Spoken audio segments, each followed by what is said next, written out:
പിതാവിന്റെയും പുത്രന്റെയും പരിശുദ്ധാത്മാവിന്റെയും നാമത്തിൽ ആമേൻ. എന്റെ പ്രിയപ്പെട്ടവരെ, ഇന്ന് ശനിയാഴ്ച ഡിസംബർ 27 അമ്മേ പരിശുദ്ധ അമ്മേ, അമ്മേ പരിശുദ്ധമേ, ദൈവമാതാവേ, കൃപാസനത്തിലൂടെ ഞങ്ങൾക്കും ഞങ്ങളുടെ ദേശത്തിനും അമ്മ മധ്യസ്ഥം തേടി തന്ന എല്ലാ അനുഗ്രഹങ്ങൾക്കും കൃപകൾക്കും ഞങ്ങളിപ്പോൾ ഹൃദയം നിറഞ്ഞ നന്ദി പറയുന്നു. അമ്മേ പരിശുദ്ധമേ, ദൈവമാതാവേ, 2004 ഡിസംബർ 7 ഉച്ചകഴിഞ്ഞ് 2:30 കൃപാസനത്തിൽ സംഭവിച്ച അമ്മയുടെ പ്രത്യക്ഷപ്പെടലിനെ കുറിച്ച് തിരുസഭയ്ക്ക് സമർപ്പിച്ചിരിക്കുന്ന പഠനരേഖകളുടെ മേൽ സഭാത്മകമായ പഠനം ആരംഭിക്കുവാൻ ഞങ്ങൾ പ്രാർത്ഥിക്കുന്നു. അമ്മേ പരിശുദ്ധമേ, ഭൂസ്വർലോകങ്ങളുടെ രാജ്ഞിയായ അങ്ങേയ്ക്ക് ഭൗമസംരക്ഷണത്തിനായി പ്രപഞ്ചപ്രകൃതിയെ തന്നെ തിരുസഭ പ്രതിഷ്ഠിക്കുവാൻ ഈ പ്രത്യക്ഷീകരണം വഴി ഇടയാക്കണമേ. പരിശുദ്ധമേ, ജപമാല മാതാവേ, സകല കൃപാസനം പ്രാർത്ഥനയോടും ചേർത്ത് ഞങ്ങളിപ്പോൾ പ്രാർത്ഥിക്കുന്ന ഈ കുടുംബത്തിന്റെ പ്രത്യേക നിയോഗം പറ മക്കളെ.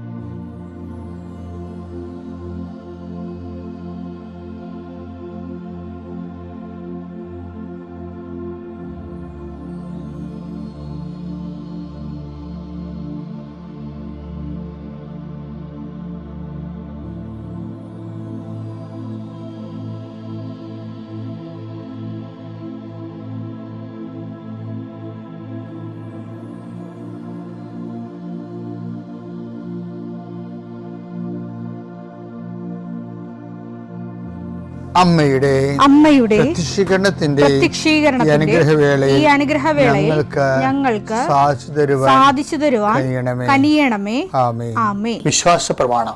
സർവശക്തനായ പിതാവും ആകാശത്തിന്റെയും ഭൂമിയുടെയും സൃഷ്ടാവുമായ ദൈവത്തിൽ ഞാൻ വിശ്വസിക്കുന്നു. അവിടുത്തെ ഏകപുത്രനും ഞങ്ങളുടെ കർത്താവുമായ ഈശോ മിശിഹായിലും ഞാൻ വിശ്വസിക്കുന്നു. ഈ പുത്രൻ പരിശുദ്ധാത്മാവിനാൽ ഗർഭസ്ഥനായി കന്യകാമറിയത്തിൽ നിന്ന് പിറന്ന് പൊന്തിയോസ് പീലാത്തോസിന്റെ കാലത്ത് പീഡകൾ സഹിച്ച് കുരിശിൽ തറയ്ക്കപ്പെട്ട് മരിച്ച് അടക്കപ്പെട്ട് പാതാളങ്ങളിൽ ഇറങ്ങി മരിച്ചവരുടെ ഇടയിൽ നിന്ന് 3-ാം നാൾ ഉയർത്ത് സ്വർഗത്തിലേക്ക് എഴുന്നള്ളി സർവശക്തിയുള്ള പിതാവായ ദൈവത്തിന്റെ വലതുഭാഗത്തിരിക്കുന്നു. അവിടെ നിന്ന് ജീവിക്കുന്നവരെയും മരിച്ചവരെയും വിധിക്കുവാൻ വരുമെന്നും ഞാൻ വിശ്വസിക്കുന്നു. പരിശുദ്ധാത്മാവിലും ഞാൻ വിശ്വസിക്കുന്നു. വിശുദ്ധ കത്തോലിക്കാ സഭയിലും പുണ്യവാന്മാരുടെ ഐക്യത്തിലും പാപങ്ങളുടെ മോചനത്തിലും ശരീരത്തിന്റെ ഉയർപ്പിലും നിത്യമായ ജീവിതത്തിലും ഞാൻ വിശ്വസിക്കുന്നു. ആമേൻ. സ്വർഗ്ഗസ്ഥനായ ഞങ്ങളുടെ പിതാവേ, അങ്ങയുടെ നാമം പൂജിതമാകണമേ. അങ്ങയുടെ രാജ്യം വരണമേ. അങ്ങയുടെ തിരുമനസ് സ്വർഗത്തിലെ പോലെ ഭൂമിയിലും ആകണമേ. അന്നു വേണ്ടുന്ന ആഹാരം ഇന്ന് ഞങ്ങൾക്ക് തരണമേ. ഞങ്ങളോട് തെറ്റ് ചെയ്യുന്നവരോട് ഞങ്ങൾ ക്ഷമിക്കുന്നത് പോലെ ഞങ്ങളുടെ തെറ്റുകൾ ഞങ്ങളോടും ക്ഷമിക്കണമേ. ഞങ്ങളെ പ്രലോഭനത്തിൽ ഉൾപ്പെടുത്തരുതേ, തിന്മയിൽ ഞങ്ങൾ രക്ഷിക്കണമേ. ആമേൻ. നന്മ നിറഞ്ഞ മറിയമേ, സ്വസ്തി. കർത്താവ് അങ്ങയുടെ കൂടെ സ്ത്രീകളിൽ അങ്ങ് അനുഗ്രഹിക്കപ്പെട്ടവളാകുന്നു. അങ്ങയുടെ ഉദരത്തിൻ ഫലമായി ഈശോ അനുഗ്രഹിക്കപ്പെട്ടവനാകുന്നു. പരിശുദ്ധ മറിയമേ, തമ്പുരാന്റെ അമ്മേ, പാപികളായ ഞങ്ങൾക്ക് വേണ്ടി ഇപ്പോഴും ഞങ്ങളുടെ മരണസമയത്തും തമ്പുരാനോട് അപേക്ഷിക്കണമേ. ആമേൻ. എൻ്റെ കർത്താവിൻ്റെ ഉന്നതമായ നാമത്തിൽ കർത്താവെ അന്ധന് കാഴ്ച നൽകുവനെ, കർത്താവെ ചെകിടിന് കേളി നൽകുവനെ, കർത്താവെ ഊമന് സംഭാഷണം നൽകുവനെ, കർത്താവെ മഹോരോഗ്യപ്പെടുത്തിയവനെ, കർത്താവെ മരിച്ചവനെ ഉയർപ്പിച്ചവനെ, കർത്താവെ നിന്റെ തിരുനാൾ സ്തുതി പറയുന്നു. നിന്റെ വിശുദ്ധ വലതുകരം മക്കളുടെ ശിരസിൽ വെക്കണമേ. ഇന്നത്തെ യാത്രകളെ, ഇന്നത്തെ വ്യക്തികളെ കണ്ടുമുട്ടലുകളെ, ഇന്നത്തെ ചോദ്യം പറച്ചിലുകളെ, ഇന്നത്തെ വർത്തമാനങ്ങളെ, ഇന്നത്തെ ഒപ്പിടലുകളെ എല്ലാം കർത്താവിൻ്റെ ദിശയിൽ വെക്കുന്ന രേഖകൾ അന്വേഷിച്ച് പോകുന്നവരെ, വിസ പ്രോസസ്സിങ്ങിന് വേണ്ടി പോകുന്നവരെ, വിസ ഇൻ്റർവ്യൂവിന് വേണ്ടി പോകുന്നവരെ, യാത്രക്ക് ടിക്കറ്റ് എടുക്കാൻ പോകുന്നവരെ, ഇന്നത്തെ യാത്രകളെ, യാത്ര ചെയ്യുന്ന വാഹനങ്ങളെ കർത്താവ് പ്രാർത്ഥിക്കുന്നു. കുടുംബത്തിന് സമാധാനം ഇല്ലാത്തവരെ, പരസ്പരം വിഷമം അനുഭവിക്കുന്നവരെ, പരസ്പരം കലഹമുള്ളവർ, പരസ്പരം ഭാരപ്പെടുന്നവർ, കർത്താവെ കുടുംബത്തിലുണ്ടാകുന്ന ഞെരുക്കങ്ങൾ ഈശോ ഏറ്റെടുക്കണം പ്രാർത്ഥിക്കുന്നു.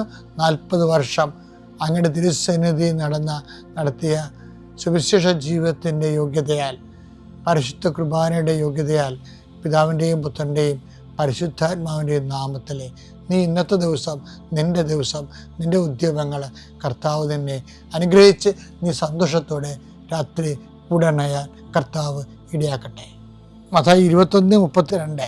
എന്തെന്നാൽ യോഹന്നാൻ നീതിയുടെ മാർഗത്തിലൂടെ നിങ്ങളെ സമീപിച്ചു, നിങ്ങൾ അവനിൽ വിശ്വസിച്ചില്ല. എന്നാൽ ചുങ്കക്കാരും വേശ്യകളും അവനിൽ വിശ്വസിച്ചു. നിങ്ങൾ അത് കണ്ടിട്ടും അവനിൽ വിശ്വസിക്കത്തക്ക വിധം അനുതപിച്ചില്ല. എന്താ പ്രശ്നം എന്ന് വെച്ചാൽ, വിശ്വാസവും അനുതാപവും തമ്മിലാണ് ഈശോ കണക്ട് ചെയ്തിരിക്കുന്നത്. അനുതാപമില്ലാത്ത ഒരാളെ വിശ്വാസിയായിട്ട് സുവിശേഷം പരിഗണിക്കണില്ല. അതും ഇല്ലാത്ത ഒരു സംഭവമാണ്. എന്ന് വെച്ചാൽ ജീവിതത്തിലെ അനുതാപത്തിൻ്റെ ജീവിതം വെച്ചാൽ അത് വിശുദ്ധിയോടെ.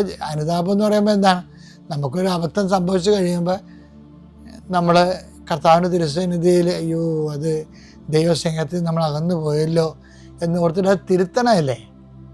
അപ്പം അങ്ങനെ ഒരു തിരുത്തൽ ഡെയിലി നടക്കണില്ല എന്നുണ്ടെങ്കിൽ പണ്ടെങ്ങോ ഉണ്ടായ വിശ്വാസത്തിൻ്റെ പുറത്ത് നമുക്ക് കർത്താവുമായിട്ട് അനുദിന ജീവിതം സജീവമായി സാധ്യമല്ല. അതാ വിഷയം. അപ്പം കർത്താവ് വിശ്വാസം ഉണ്ടോ എന്ന് ചോദിച്ചാൽ ആ വ്യക്തിക്ക് അനുതാപം ഉണ്ടോ? അപ്പോൾ അനുതാപം എന്ന് പറയുമ്പോൾ ഒരു ലോങ് ടേം പ്രോസസ്സാണെന്നാണ് ബൈബിൾ പറയണത്. അതുകൊണ്ടാണ് ഈ പ്രസൻറ്റ് കണ്ടിന്യൂസ് ഒക്കെ ഉപയോഗിക്കണത്. പത്രോസ് കർത്താവിനെ തള്ളി പറഞ്ഞു കഴിഞ്ഞിട്ട് പത്രോസ് ഒറ്റിക്കൊടുത്തൊന്നുമില്ല, കർത്താവിനെ തള്ളി പറഞ്ഞു എന്നേ ഉള്ളൂ. പക്ഷേ കർത്താവിനേക്കാൾ പ്രാധാന്യം താനായതുകൊണ്ട് കർത്താവിനെ ആ സമയത്ത് തള്ളിപ്പറഞ്ഞതാണ്. അപ്പം കർത്താവിനേക്കാൾ പ്രാധാന്യം നമ്മളാകണ ചില സമയങ്ങളുണ്ട്. അപ്പം നമുക്കൊരു ഇൻ്റർവ്യൂ വന്ന്, ജോലി വന്ന്, നമ്മൾ കുർബാന മുടക്കുമ്പോൾ കുർബാന മുടക്കി മക്കളെ ട്യൂഷന് പറഞ്ഞു വിടുമ്പോൾ ശരിക്കും പറഞ്ഞാൽ തള്ളിപ്പറച്ചിലാണ്. എന്താണ്? എനിക്ക് ക്രിസ്തുവിനേക്കാൾ വലുത് ട്യൂഷനാണ് അല്ലെങ്കിൽ ജോലിയാണ് എന്ന് തള്ളിപ്പറയാണ്. അപ്പം അങ്ങനെ തള്ളിപ്പറയുമ്പോൾ ഉണ്ടാകുന്നൊരു പ്രശ്നം, ഇങ്ങനെ പല കാര്യങ്ങൾക്കും തള്ളിപ്പറയാം. അപ്പം അനേകം തള്ളിപ്പറച്ചതിൻ്റെ ഒരു ഒരു ഒരു ആളരൂപമാണ് ഇപ്പം നീ എന്ന് വിചാരിച്ചോ. അപ്പം എന്ത് ചെയ്യണം? അവൻ പുറത്തു പോയി കർത്താവിനെ നോക്കി. അപ്പോൾ അവൻ പുറത്തു പോയി കൈപ്പോടെ കരഞ്ഞെന്നാണ് മലയാളത്തിൽ എഴുതി വച്ചിരിക്കുന്നത്. മരണം വരെ അവൻ്റെ അനുതാപം അവൻ അനുതപിച്ചുകൊണ്ടേയിരുന്നു. അനുതാപം മരണം വരെ നീളുന്ന ഒരു ലോങ് ടൈം പ്രോസസ്സാണ്. അപ്പോഴാണ് നമ്മൾ വിശ്വാസിയായി ദൈവം നമ്മളെ പരിഗണിക്കുന്നത്.